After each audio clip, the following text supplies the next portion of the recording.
سردی بہت زیادہ لگتی ہے، بزرگوں کو یہ کیفیت رہتی ہے، اس کا سب سے بہترین طریقہ یہ کہ بزرگ ظاہری بات ہے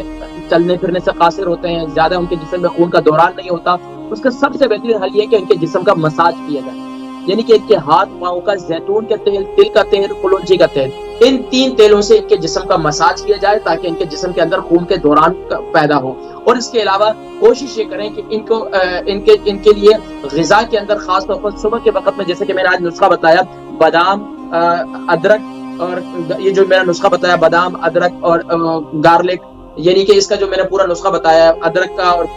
یعنی کہ نوٹ دوبارہ میں بتا دیتا ہوں۔ گارلک لے لیں آپ 2 سے 3 عدد، اس کو چھوٹے چھوٹے پیسز کر لیں۔ ادرک کا آپ 1 چمچ جوس نکال لیں، اور اسی طریقے سے بادام لے لیں آپ 7 عدد، اس کا پاؤڈر بنا لیں۔ اور اس کے علاوہ آپ جو ہے اس کے اندر اگر شوگر ہے تو پھر شہد شامل کریں، شوگر نہیں ہے تو پھر آپ شہد بھی شامل کر دیں۔ یہ نسخہ صبح کے وقت میں بھی استعمال کرنا، شام کے وقت میں بھی استعمال کرنا، انشاءاللہ سردی وردی لگنا ختم ہو جائے گی انشاءاللہ۔